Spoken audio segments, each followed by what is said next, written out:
Bismillahirrahmanirrahim. Assalamualaikum warahmatullahi wabarakatuh. Saya Siti Nur Hasanah dengan NIM 1120-131. Di sini saya akan menjelaskan mengenai hakikat, sumber, dan jenis pengetahuan sebagai ujian akhir semester dalam kuliah filsafat ilmu. Yang pertama yaitu hakikat pengetahuan. Pengetahuan pada dasarnya adalah keadaan mental atau mental state. Mengetahui sesuatu adalah menyusun pendapat tentang sesuatu objek, dengan kata lain, menyusun gambaran tentang fakta yang ada yang di luar akal.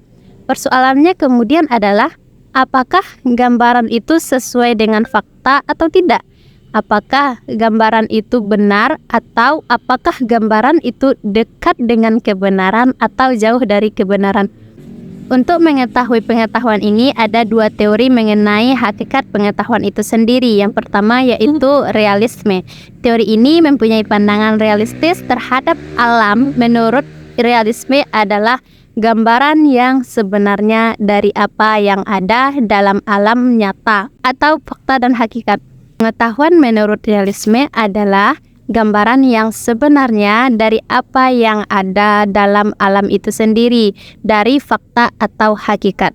Pengetahuan atau gambaran yang ada dalam akal adalah sesuatu gambaran yang asli dari yang ada di luar akal. Hal itu tidak ubahnya seperti gambaran yang terdapat dalam foto. Dengan demikian, realisme berpendapat bahwa pengetahuan adalah benar dan tepat bila sesuai dengan kenyataan. Ajaran realisme ini percaya bahwa dengan sesuatu atau lain cara ada hal-hal yang hanya terdapat di dalam dan tentang dirinya sendiri, serta yang hakikatnya tidak terpengaruh oleh seseorang. Hakikat yang kedua yaitu idealisme. Idealisme ini merupakan ajaran yang menegaskan bahwa untuk mendapatkan pengetahuan yang benar-benar sesuai dengan kenyataan adalah mustahil. Pengetahuan adalah proses-proses mental atau proses psikologis yang bersifat subjektif. Oleh karena itu, pengetahuan bagi seseorang idealis hanya merupakan gambaran subjektif dan bukan gambaran objektif tentang realitas. Kalau realisme mempertajam perbedaan antara yang mengetahui dan yang diketahui, di idealisme ini adalah sebaliknya. Bagi idealisme, dunia ini merupakan bagiannya, harus dipandang sebagai hal-hal yang mempunyai hubungan seperti organ tubuh dengan bagian-bagiannya. Yang kedua yaitu sumber pengetahuan. Ada beberapa pendapat tentang sumber pengetahuan ini, antara lain yang pertama empirisme. Kata ini berasal dari kata Yunani empirikos atau yang artinya pengalaman. Menurut aliran ini, manusia memperoleh pengetahuan melalui pengalamannya. Dan bila dikembalikan kepada Yunani, pengalaman yang dimaksud adalah pengalaman indrawi. Dengan indranya, manusia dapat mengatasi taraf hubungan yang semata-mata hanya fisik dan masuk ke dalam medan intensional, walaupun masih sangat sederhana. Indra menghubungkan manusia dengan hal-hal konkret material.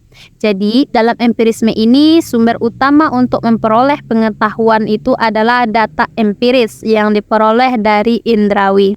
Namun, aliran ini juga mempunyai banyak kelemahan. Di antaranya yang pertama, indra itu terbatas, yaitu benda yang jauh kelihatan kecil. Apakah ia benar-benar kecil? Ternyata tidak. Keterbatasan indra inilah yang menggambarkan seperti itu. Ya. Yang kedua yaitu indra itu bersifat menipu. Pada orang yang sakit malaria, gula rasanya pahit, udara akan terasa dingin. Ini akan menimbulkan pengetahuan empiris yang salah juga. Yang ketiga yaitu objek yang menipu. Contohnya fata morgana dan ilusi. Jadi objek itu sebenarnya tidak sebagaimana yang ditangkap oleh indra. Ia membohongi indra. Yang keempat berasal dari indra dan objek sekaligus. Dalam hal ini, indra atau mata kita ini tidak mampu melihat seekor kerbau secara keseluruhan atau kerbau itu juga tidak dapat memperlihatkan badannya secara keseluruhan. Kesimpulannya ialah empirisme ini lemah karena keterbatasan indera manusia. Yang kedua, rasionalisme.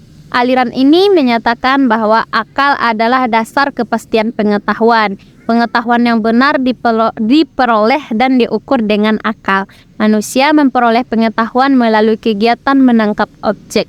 Bagi aliran ini, kekeliruan pada aliran empirisme yang disebabkan kelemahan alat indera dapat dikoreksi seandainya akal itu digunakan. Rasionalisme ini tidak mengingkari kegunaan indera dalam memperoleh pengetahuan. Pengalaman indera diperlukan untuk merangsang akal dan memberikan bahan-bahan yang menyebabkan akal dapat bekerja, tetapi sampainya manusia kepada kebenaran adalah semata-mata karena akal. Ketiga itu intuisi. Menurut Henry Burstgon, intuisi adalah hasil evolusi dari pemahaman yang tertinggi. Kemampuan ini mirip dengan insting, tetapi berbeda dengan kesadaran dan kebebasannya. Pengembangan kemampuan ini memerlukan suatu usaha. Intuisi bersifat personal dan tidak bisa diramalkan. Jenis yang keempat yaitu wahyu. Wahyu adalah pengetahuan yang disampaikan oleh Allah kepada manusia lewat perantaraannya, yaitu para nabi. Para nabi memperoleh pengetahuan dari Tuhan tanpa upaya, tanpa bersusah payah, tanpa memerlukan waktu untuk memperolehnya. Pengetahuan mereka terjadi atas kehendak Tuhan semesta. Pengetahuan dengan jalan wahyu itu merupakan kekhususan bagi para nabi. Hal inilah yang membedakan antara mereka dengan manusia-manusia lainnya. Akal meyakinkan bahwa kebenaran pengetahuan mereka berasal dari Tuhan, karena pengetahuan itu memang ada pada saat manusia biasa tidak mampu mengusahakannya, karena hal ini memang di luar kemampuan manusia. Yang pertama yaitu pengetahuan biasa, yakni pengetahuan yang dalam filsafat dikatakan dengan istilah common sense atau sering diartikan dengan good sense, karena seseorang memiliki sesuatu di mana ia menerima suara secara baik. Karena seseorang memiliki sesuatu di mana ia menerima secara baik. Semua orang menyebutnya sesuatu itu merah karena memang itu merah. Benda itu panas karena memang dirasakan panas dan sebagainya. Yang kedua adalah pengetahuan ilmu, yaitu ilmu sebagai terjemahan dari sains. Dalam pengertian yang sempit, sains diartikan untuk menunjukkan ilmu pengetahuan alam yang sifatnya kuantitatif dan objektif. Yang ketiga yaitu pengetahuan filsafat, dan yang keempat yaitu pengetahuan agama. Mungkin sekian yang dapat saya jelaskan.